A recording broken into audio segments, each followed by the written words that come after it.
Bem-vindos a todos e a todas em mais um dia de estudo das Cartas de Cristo, uma leitura em conjunto, né, para que vocês possam sentir, né, o que as cartas trazem para você, do seu grau de entendimento. E aqui a gente faz poucas colocações, até porque a gente não quer influenciar o seu sentir nessas leituras, né? Isso talvez a gente faça numa segunda leitura, já com argumentos, com algumas observações, mas aqui é uma leitura. E estamos na carta 6, segundo episódio da carta, que hoje é bem sobre o ego humano, uma das partes mais importantes dessas cartas é entender o ego humano, os impulsos do ego. Uhum. Nossa, uma carta linda de se ver, né, de se ler. Então, nós vamos começar, como de costume, com a prece inicial que Jesus tem colocado nas cartas. Depois a gente faz 2 minutos de meditação silenciosa, porque nós não vamos é, guiar nada.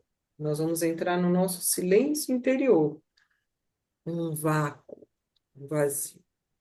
2 minutos sem pensar. Esse é um grande desafio, mas é assim que a gente se conecta com o divino em nós, mesmo que a gente não sinta, não veja nada, estamos lá, no nosso silêncio sagrado. E depois a gente faz a afirmação que Jesus deixou nas cartas complementares. E aí a gente inicia então a leitura no parágrafo que a gente parou semana passada. Então vamos começar com a nossa prece. Primeiro eu peço que vocês que estão aí fechem os olhos. Fiquem numa postura alinhada, coluna ereta, né? E vamos respirando lenta e profundamente. Ah, isso. Inspira pelo nariz, solta pela boca algumas vezes. E vamos agora atentar para cada palavra dita dessa prece. Pai, mãe, vida. Tu és minha vida, meu constante apoio, minha saúde, minha proteção, o pleno atendimento de todas as minhas necessidades e a minha mais alta inspiração. Peço que me revele a sua verdadeira realidade. Sei que é tua vontade que eu seja plenamente iluminada para que eu possa perceber melhor a consciência da sua presença em mim e ao redor de mim. Creio e sei que isso é possível. Creio e sei que tu me proteges e guardas no perfeito amor. Sei que meu propósito final é te expressar. Sei que quando falo contigo, tu estás perfeitamente receptivo para mim, pois tu és a inteligência amorosa universal que maravilhosamente concebeu esse mundo e o tornou visível. Sei que quando peço para falar comigo, eu envio um raio de consciência para a sua consciência divina, e que quando eu escutar, tu entrarás em minha consciência humana e chegarás cada vez mais perto do meu espírito, e meu coração ficará mais e mais receptivo. Eu entrego meu ser e minha vida aos teus cuidados. E assim, mantendo os olhos fechados ainda, continue atento à sua respiração para esse momento meditativo. Procure com os olhos fechados olhar para cima, nas sobrancelhas. E mantenha o foco na sua respiração. O ar que entra e sai, você apenas observa.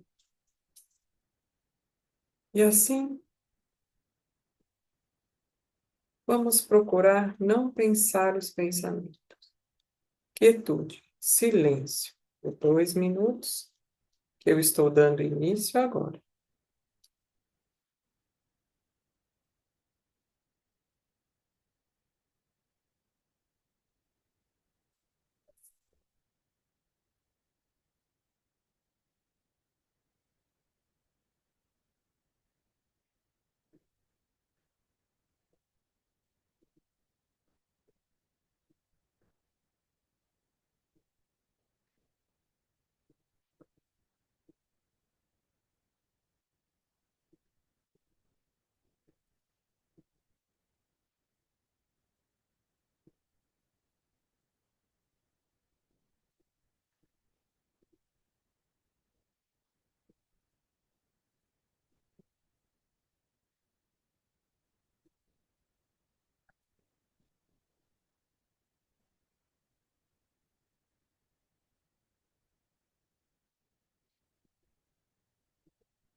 Mantendo os olhos fechados, respira lenta e profundamente.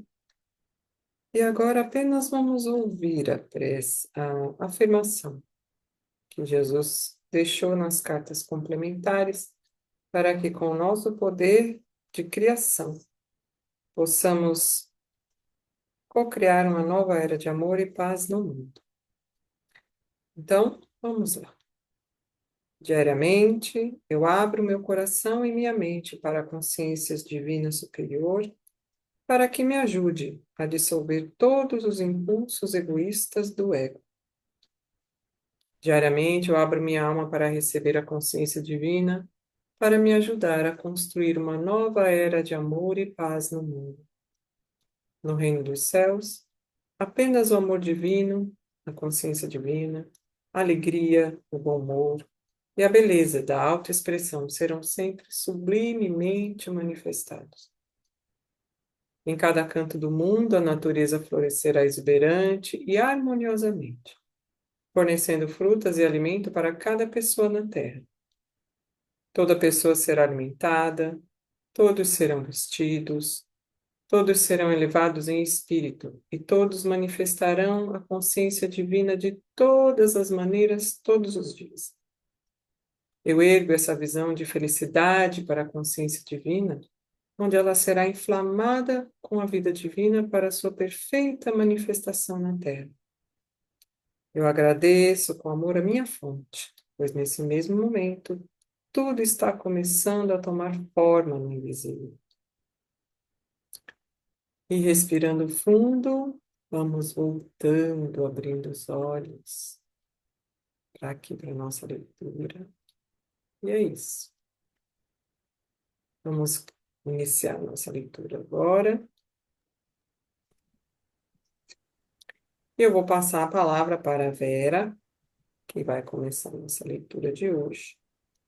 Vou compartilhar aqui a tela para todos poderem acompanhar a leitura, que começa explicando sobre o ego. Nós já lemos um pedacinho disso aí, mas eu acho que para ficar bem mais claro, é melhor que a gente retome pelo menos o primeiro momento em que ele fala do ego, para que a gente agora siga um percurso nessa ideia.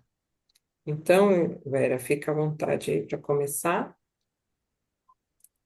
Então, vamos lá, começando. O ego controla o desenvolvimento do feto desde o momento da união do sêmen com o óvulo. O novo pequeno ser torna-se de imediato o eu, que sente satisfação e insatisfação no útero, dependendo da sensação de conforto ou mal-estar e do que ocorre à mão. Quando você nasceu, ao ser separado do conforto do útero que o guardava, seus instintos de sobrevivência, impregnados com o profundo conhecimento original do ser criado, existente em cada célula viva de seu corpo, o levaram a respirar e o tornaram consciente de um vazio e de uma perda emocional que você sentiu como um vazio físico e uma necessidade de nutrição física. E assim nasceu o choro de seu ego. Quando chorava, sua mãe lhe dava de mamar, o que era profundamente satisfatório, tanto física como emocionalmente. Quando suas necessidades eram plenamente satisfeitas, podia voltar a um estado de equilíbrio no sono. Quando você despertava desse equilíbrio, sentia uma sensação de insegurança. O equilíbrio estava agora dividido em conhecimento mental e emocional. Você recordava que sua mãe e seu leite representavam a satisfação da necessidade de segurança. E assim, você chorava de novo. Então, as suas necessidades eram satisfeitas novamente. Assim se desenvolveram os seus impulsos Você às vezes chorava e, humanamente, decidiam que ainda não era a hora de alimentá-lo, deixando-o chorar durante algum tempo. Isso trouxe para você a consciência de que as necessidades nem sempre eram satisfeitas de imediato e que havia necessidade de se adaptar.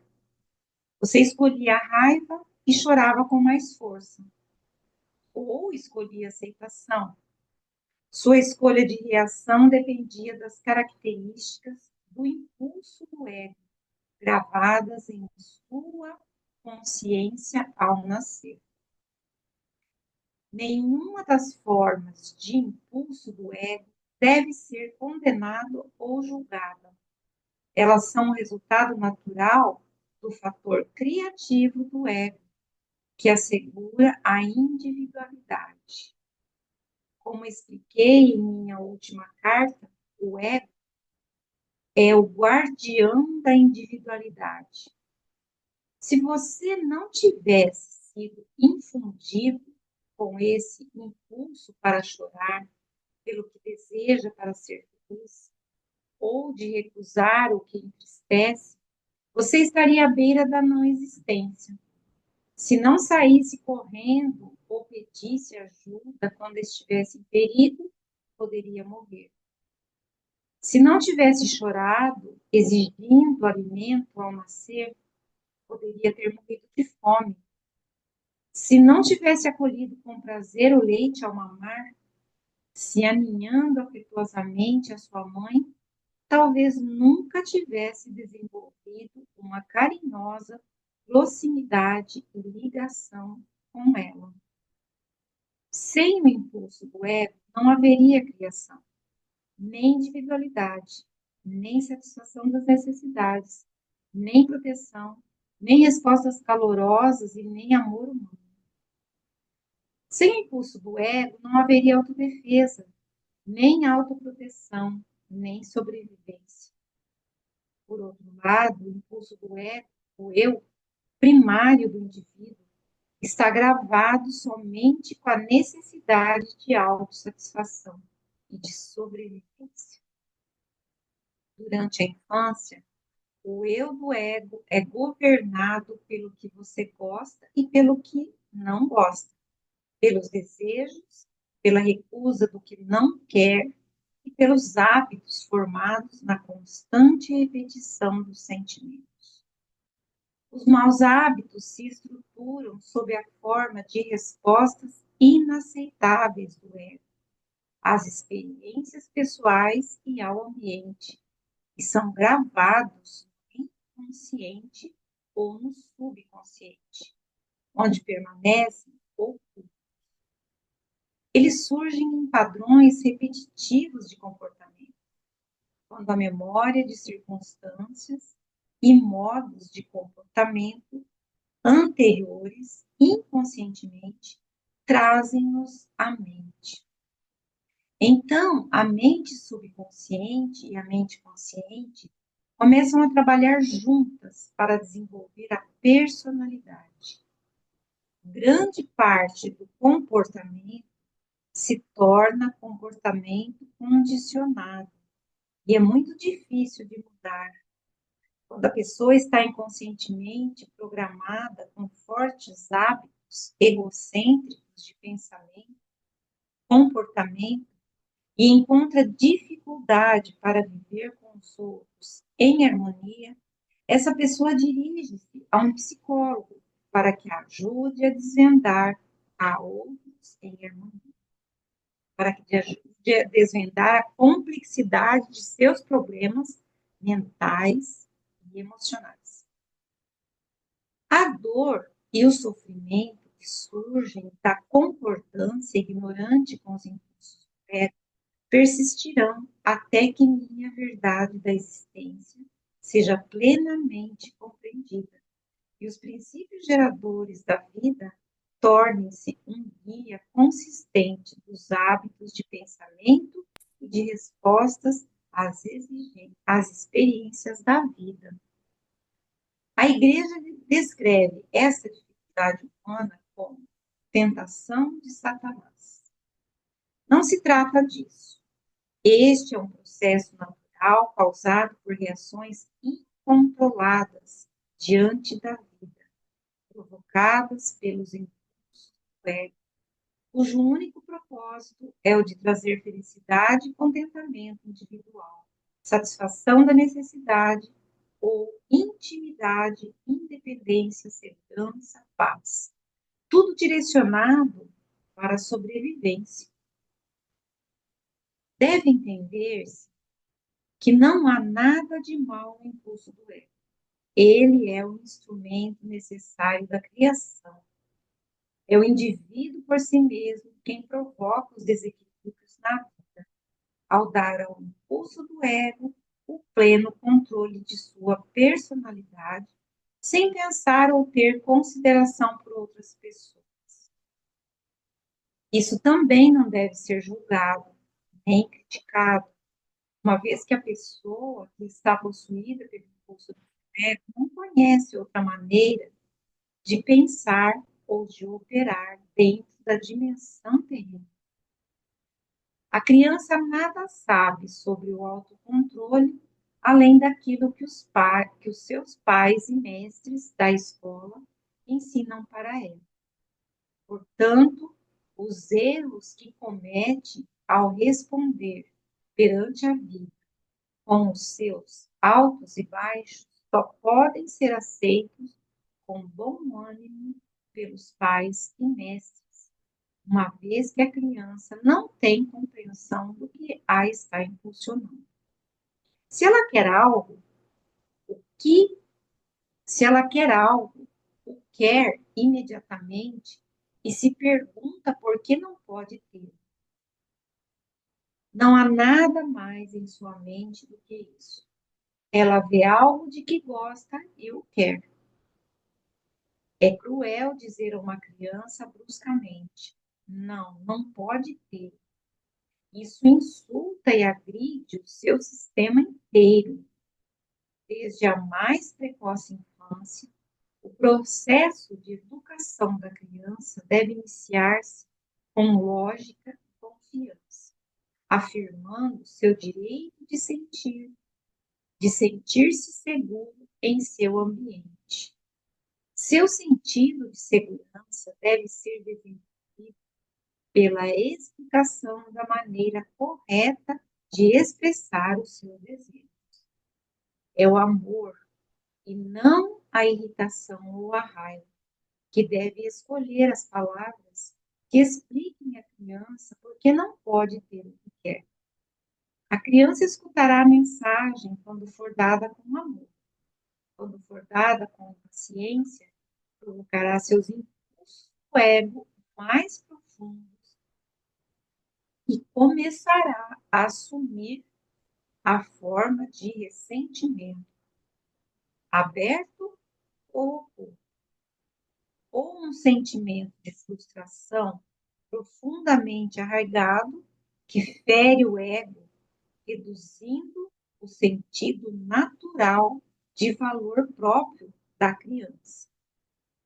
Uma criança necessita possuir este sentido natural de valor pessoal que não deve ser subjugado ou destruído.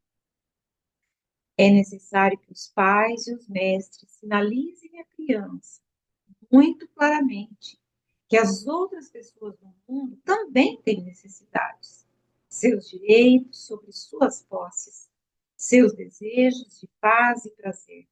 Ninguém, criança ou adulto, tem o direito de perturbar outra pessoa com a finalidade de obter a sua própria satisfação. Se uma criança bate em outra e isso a faz chorar, é natural que a criança agredida pelo impulso de seu ego queira reagir de volta. Ela está programada para defender-se do outro. Isso requer que pais e mestres ensinem às crianças que a vingança em um conflito somente o aumenta, trazendo mais dor para a criança, e por essa razão a vingança não tem sentido algum. O melhor é optar pelo riso e contornar a situação. E em lugar de permitir que continue na mente a irritação e a dor, é melhor levar o problema à consciência divina em oração. Pedir que a dor seja removida de sua consciência. E buscar um modo de reconciliação. É necessário também ensinar a criança a tirar tempo para compreender que ela e a outra criança são igualmente nascidos do momento divino. Quando uma criança é espiritualmente receptiva, pode converter em hábito o processo de identificar sua afinidade espiritual com as outras crianças, e com todo ser vivo, e reconhecer que os direitos dos demais são iguais aos seus próprios. Assim, ela terá recebido o maior dom espiritual possível. Desta maneira, enfraquece-se o impulso do ego pela prática e aplicação diária do amor inspirado, enquanto o eu original da criança permanece forte e seguro de si mesmo. Obrigada, Vera. A gente vai dar continuidade aqui desse ponto, mas antes de mais nada, eu vou só descompartilhar um pouquinho, porque aí a gente dá uma resumida aqui, já que a gente vai começar a mudar um pouco de assunto. Então, o ego realmente ele é a nossa parte, né, de estar no mundo, essencial, importante, e assim não tem nada de errado ao que a gente faz pelo impulso do ego, porque é assim que a gente existe e conseguiu sobreviver até hoje, tá tudo bem, né? Então a gente quebra alguns paradigmas aqui quando a gente vê que não é nenhum pecado, não tem nada de errado com os impulsos normais para que a gente viva nesse mundo, nesse planeta, e mostra, né, o quanto que a gente já está com o ego desde o útero da nossa mãe. E é aí que nascem, né, as questões emocionais que tanto todo mundo tem, e dependendo do que o ego individual sente com o que a mãe sente no útero, com o que vive na infância, na adolescência, em todas as fases da vida, né?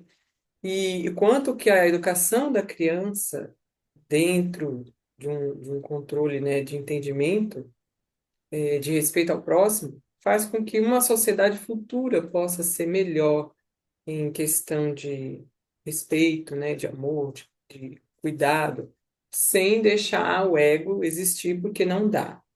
É por isso que na prece ou na afirmação a gente pede a consciência divina que nos ajude a controlar os impulsos egoístas do ego. Não é o ego como um todo. A gente pede na afirmação os impulsos egoístas, aqueles que nos separam mesmo, que nos fazem sermos pessoas assim que não têm perspectiva de que o outro e eu somos todos da mesma fonte, como a gente entendeu lá atrás na carta 5. Tudo é consciência divina manifestada. Então, quando eu maltrato o outro, eu estou me maltratando, porque eu e o outro somos um. Então, é esse impulso egoísta do ego que a gente quer entender e ajudar a controlar esses impulsos, porque a individualidade, ela existe, e eu sou eu tenho minhas necessidades, eu vou correr atrás delas, mas que eu não precise pisar em ninguém, maltratar ninguém, desrespeitar ninguém. Então, aí vai a sociedade toda hoje adoecida com o poder do ego exacerbado na nossa sociedade, que a gente já leu. E aí o trabalho desde a infância, para que a gente não crie condições para que essas crianças sejam adultos egoístas, né? Nesse sentido que a gente está falando aqui. E aí sim, a gente dá continuidade, né, para falar não só terminar aqui a questão da instrução da criança, como entender melhor onde está o ego aqui dentro de nós, para que a gente possa também começar a olhar para isso, né? Deixa eu ver como é, onde que está meu ego, o que que eu faço com ele. Então, eu vou passar a leitura para a Veronilda. abre seu microfone, Verônica, por favor. E aí você continua aqui da onde ela parou. Eu vou voltar a compartilhar a tela para que todo mundo possa ler. Antes disso, alguém quer fazer algum comentário? Não perguntei antes, desculpa aí. Não, eu só fiquei pensando aqui, né, Cris, que ele orienta bastante, depois parece que ele vai orientar mais numa carta sobre a criança, né? E eu Uhum. lembrei que a minha mãe sempre contava que o meu avô falava para os filhos: se você apanhar na rua, chega em casa, você vai apanhar duas vezes. Nossa, eu lembro dessa frase. Você tem que Eu bater, você também. não pode apanhar. É, o reforço estava aí, todos temos, e ninguém sabia como que isso funcionava. E hoje a gente está no privilégio desse conhecimento. Não é? Então, eu achei interessante que aqui ele explica certinho, né, como que tem que agir com uma criança quando ela quer alguma coisa. Então, é muito legal. É isso, estamos em novos tempos. Quiçá, né? Continue a gente a buscar educações inovadoras para a gente ter um futuro melhor. No final das contas, é isso. Vou compartilhar aqui a continuidade. Aí, Veronilda, pode dar continuidade aí. É, no- na- deixa eu ver onde que eu parei aqui também, né? Embaixo. Você está na sequência aí, Veronilda? Pode abrir o microfone. Deve-se ensinar à criança os benefícios do riso, desculpa, que descreverei e explicarei em uma das próximas cartas. Portanto, o ensino qualificado e sensível é absolutamente necessário para levar a criança para levar a criança a considerar os direitos dos demais como iguais aos seus próprios direitos. Essa é a lei espiritual que deveria predominar no lar e nas escolas. Qualquer outra lei que julgue as circunstâncias é defeituosa e sem equilíbrio. A melhor instrução dependerá não da vontade do professor e da atitude de porque eu disse pronto, mas de uma referência sistemática em cada circunstância ao amor fraternal e aos direitos iguais para todos. Ao mesmo tempo, uma criança não deveria ser doutrinada no auto-sacrifício, uma vez que esse tipo de cuidado deve ser desejado e originado somente das percepções e objetivos espirituais do indivíduo. O autossacrifício nasce da iluminação espiritual, do seguir um caminho mais elevado, do negar o pequeno eu, a fim de eliminar as barreiras do ego, que obstruem a capacidade de sintonizar-se com a universalidade da consciência divina. O verdadeiro e iluminado autossacrifício leva a consciência espiritual às alturas da alegria. Não há nenhum tipo de sentimento de perda. Para descrever melhor a realidade da alma e do ego, quero que você junte as mãos com as pontas dos dedos, tocando as pontas dos dedos e os punhos juntos, deixando um espaço entre as mãos em forma de concha. As mãos representam a concha da consciência humana de uma pessoa. O ego. Então, as mãos representam a concha da consciência humana de uma pessoa, o ego.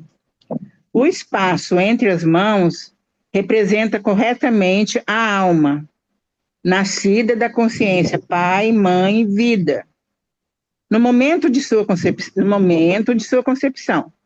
Enquanto para os sentidos humanos isso aparenta ser nada, isso é, na realidade, uma ramificação da totalidade e da integridade da consciência divina, da qual todas as coisas criadas se originam. Suas mãos, com o espaço no meio, representam o eu. Obrigada, Sua, Verônica. sua, Você continua daqui a pouco, mas eu vou mostrar essa forma como ele pediu para a gente fazer. Então, é só juntar aqui vocês, né? Quem quiser, aqui, ó, os dedos e deixar o punho. E aqui dentro, nesse espaço vazio, que parece que está vazio, é onde mora a nossa alma. Então, nós vamos ter ela guardadinha dentro, e é esse o momento da meditação silenciosa. A gente aquietar o pensamento, as emoções, quietar, para poder ouvir, sentir a nossa alma, a consciência divina em nós. Ela parece que é um espaço vazio. Por isso que é difícil meditar, porque você não pensar já é difícil, né? E ficar no vazio, quietado no vazio, do jeito que a mente humana é inquieta, parece que não tem nada, parece que não acontece nada, mas é só uma impressão nossa limitada ainda. É aqui que a gente fica na meditação, no vazio, no nosso eu, na alma, o divino em nós que todos somos. Então, ele faz essa analogia com as mãos para que a gente entenda que aqui dentro da mão, que parece que não tem nada, é onde está a melhor parte. É a nossa alma, o divino em nós, que a gente busca sentir na meditação, ou pelo menos estar quieto lá. É lá que a gente fica. É isso que eu queria mostrar, Verônica. Vou pedir para você continuar, eu vou só compartilhar de novo aqui, viu? Obrigada.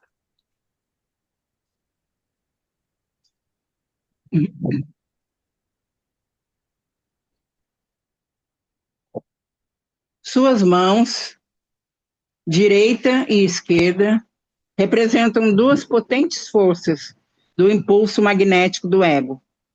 Elas representam as forças de ligação, rejeição, mas, ao mesmo tempo, elas são a representação das energias físicas que a ciência conhece como magnetismo, ligação e repulsão.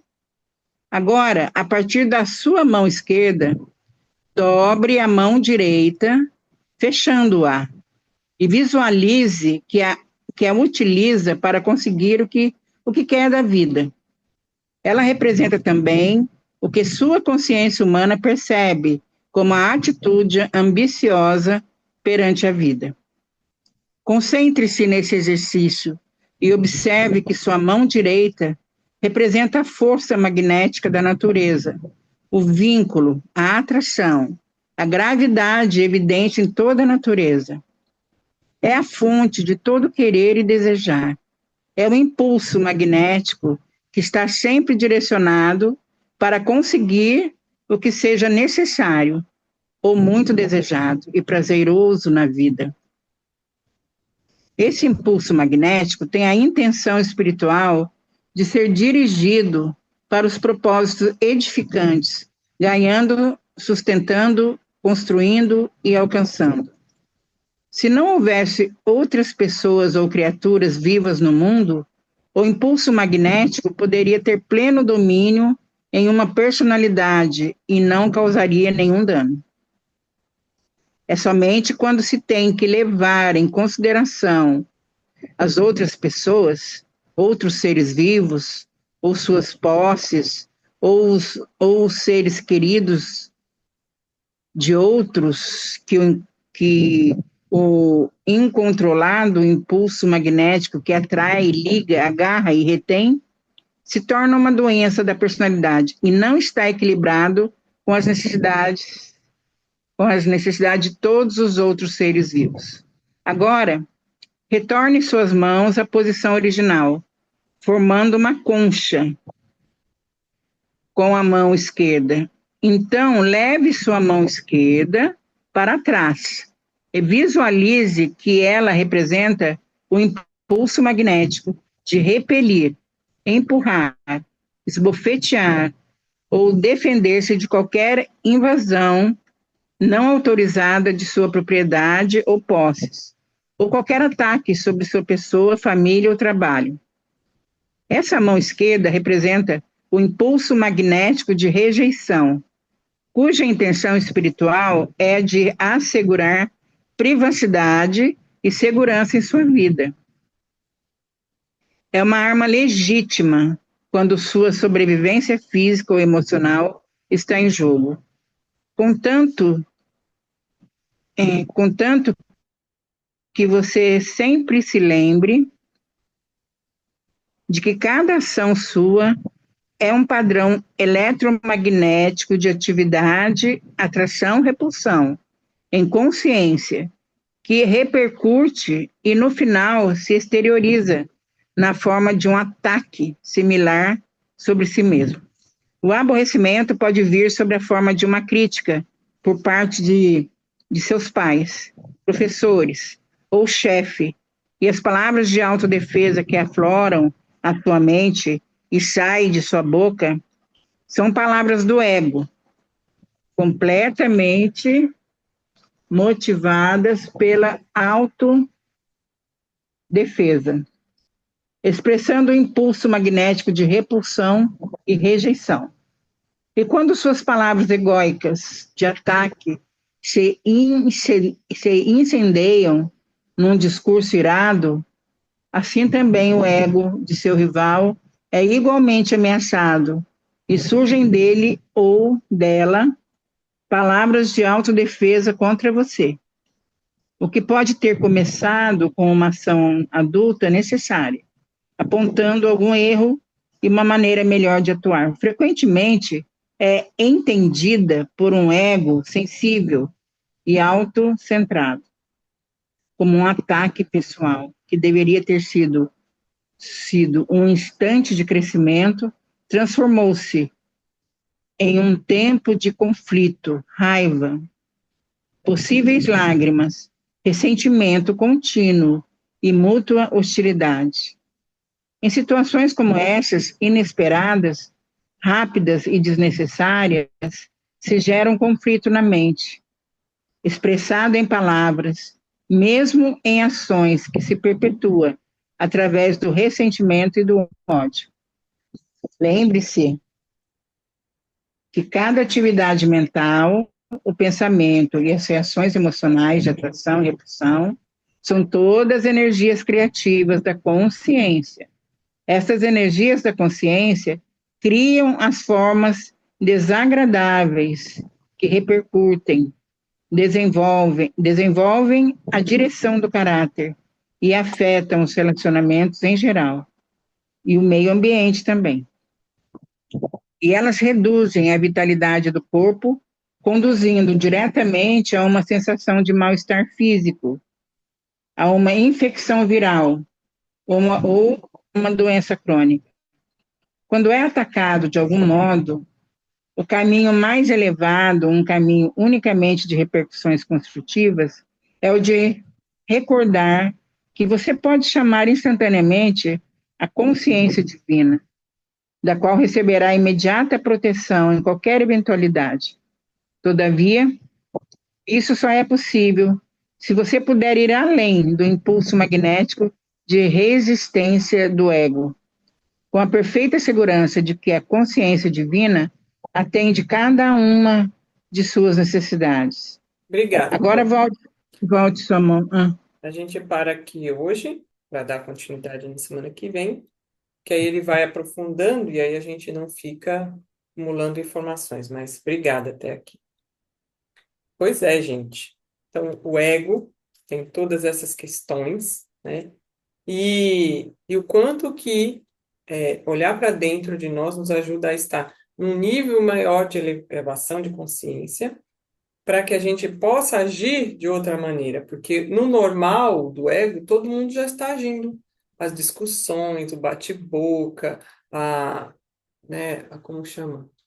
O incendiar de ideias e aquilo que eu quero ter razão, que a minha opinião é que está valendo. Então, a sociedade está vivendo no poder da força do ego unicamente, né? Então, a transformação nossa na questão da fraternidade, do amor, não é para eliminar o ego, porque não dá, a gente já entendeu que o ego faz parte da nossa existência, mas é para controlar os impulsos egoístas, que nem ele fala aqui, olha, se não existisse outras pessoas, tudo estava valendo, ninguém ia ser prejudicado, o ego não ia fazer nada contra ninguém, não existiria outro ninguém, outro alguém. Mas agora que a gente vive em conjunto e que todos somos consciências divinas manifestadas, o que a gente faz para o outro reverbera em nós porque somos da mesma fonte. Então é nessa consciência que a gente agora começa a entender que o meu ego e não era assim, é assim mesmo e tá tudo bem, eu sou assim. Não. Existe um momento que nós somos nossa essência individual e existe os impulsos egoístas do ego, que a gente pode e deve controlar. E assim, só sabemos disso, controlar isso, se a gente tem esse conhecimento. Porque senão a gente vai pensar que, não, me largar de tudo, vou deixar para lá, vou ser uma pessoa que aceita tudo para ser bonzinho, porque é assim que é. Não, porque o ego não pode deixar de existir e fazer sua função. Então, não é ser bonzinho, né? Outra coisa que cai a ficha, assim, não é para ser bonzinho. Meu ego está para me proteger. É não, não quero, não vou. Nossa, isso é a melhor vitória da gente nesse estudo, é saber que a gente não tem obrigação de ser bonzinho. A gente precisa usar o ego, é a nossa sobrevivência. O que a gente vai fazer é aprender a controlar os impulsos egoístas, que é assim que vive a humanidade hoje. E cada um fazendo o seu pedacinho de cuidado com o seu ego. Então é por isso que a gente fala da consciência, de controlar os impulsos egoístas do ego. Então não há mais culpa de nada com nada, há compreensão, aceitação e, né, e agora uma outra forma de olhar o caminho daqui em diante. Há sim o entendimento da nossa intenção de meditar, para quê? Inclusive para a gente buscar o equilíbrio, a paz em nós e até ter essa ajuda para controlar os impulsos egoístas do nosso ego. E ele vai falar mais, né? Nós vamos parar hoje para poder respirar, reler ou reouvir essa parte, porque é muita informação. Informação boa, informação que nos acalenta, que nos faz fortalecidos e mais calmos para a vida, sem se sentirem assim as piores pessoas do mundo, mas sabendo que a mudança é possível.